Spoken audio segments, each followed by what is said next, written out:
It is October 13th, and I welcome you to the audio edition of St. Giles in the Word. We will read Hebrews 11 and Proverbs 25 from the New International Translation today. We begin now in the book of Hebrews. Now faith is confidence in what we hope for and assurance about what we do not see. This is what the ancients were commended for. By faith, we understand that the universe was formed at God's command, so that what is seen was not made out of what was visible. By faith, Abel brought God a better offering than Cain did.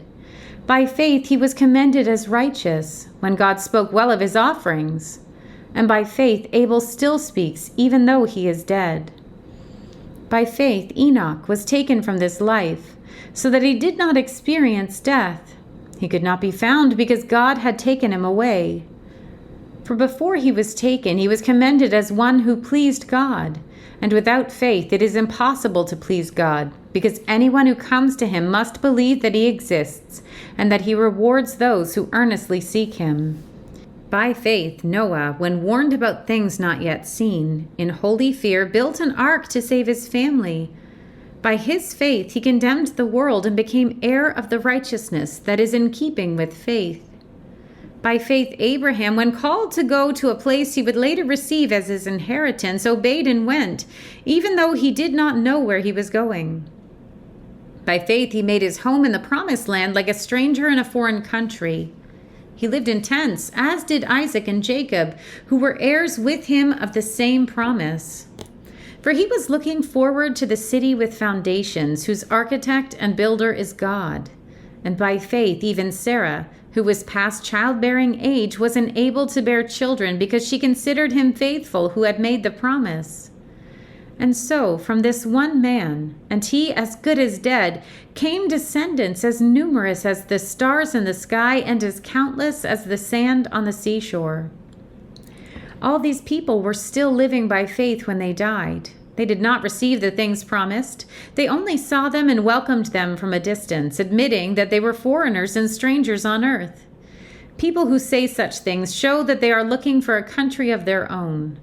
If they had been thinking of the country they had left, they would have had opportunity to return. Instead, they were longing for a better country, a heavenly one. Therefore, God is not ashamed to be called their God, for he has prepared a city for them. By faith, Abraham, when God tested him, offered Isaac as a sacrifice. He who had embraced the promises was about to sacrifice his one and only son, even though God had said to him, "It is through Isaac that your offspring will be reckoned." Abraham reasoned that God could even raise the dead, and so, in a manner of speaking, he did receive Isaac back from death. By faith, Isaac blessed Jacob and Esau in regard to their future. By faith, Jacob, when he was dying, blessed each of Joseph's sons and worshipped as he leaned on top of his staff. By faith, Joseph, when his end was near, spoke about the exodus of the Israelites from Egypt and gave instructions concerning the burial of his bones. By faith, Moses' parents hid him for 3 months after he was born because they saw he was no ordinary child, and they were not afraid of the king's edict. By faith, Moses, when he had grown up, refused to be known as the son of Pharaoh's daughter. He chose to be mistreated along with the people of God rather than to enjoy the fleeting pleasures of sin. He regarded disgrace for the sake of Christ as a greater value than the treasures of Egypt, because he was looking ahead to his reward. By faith, he left Egypt, not fearing the king's anger. He persevered because he saw him who is invisible. By faith, he kept the Passover and the application of blood, so that the destroyer of the firstborn would not touch the firstborn of Israel. By faith, the people passed through the Red Sea as on dry land, but when the Egyptians tried to do so, they were drowned. By faith, the walls of Jericho fell, after the army had marched around them for 7 days. By faith, the prostitute Rahab, because she welcomed the spies, was not killed with those who were disobedient. And what more shall I say? I do not have time to tell about Gideon, Barak, Samson, and Jephthah, about David and Samuel and the prophets, who through faith conquered kingdoms, administered justice, and gained what was promised, who shut the mouths of lions, quenched the fury of the flames, and escaped the edge of the sword, whose weakness was turned to strength, and who became powerful in battle and routed foreign armies. Women received back their dead, raised to life again.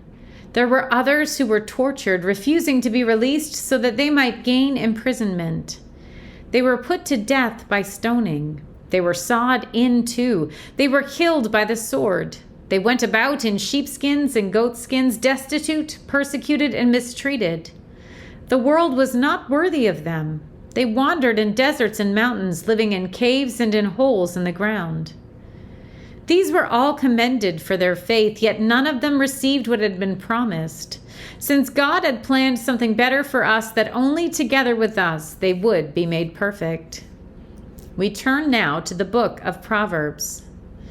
These are more Proverbs of Solomon, compiled by the men of Hezekiah, king of Judah.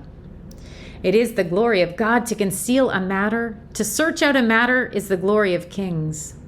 As the heavens are high and the earth is deep, so the hearts of kings are unsearchable.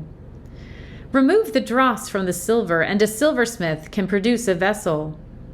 Remove wicked officials from the king's presence, and his throne will be established through righteousness. Do not exalt yourself in the king's presence, and do not claim a place among his great men. It is better for him to say to you, "Come up here," than for him to humiliate you before his nobles. What you have seen with your eyes, do not bring hastily to court, for what will you do in the end if your neighbor puts you to shame? If you take your neighbor to court, do not betray another's confidence, or the one who hears it may shame you, and the charge against you will stand.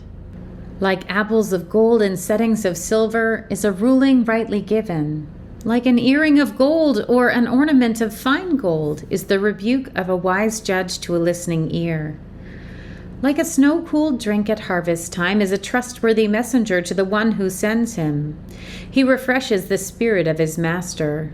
Like clouds and wind without rain is one who boasts of gifts never given.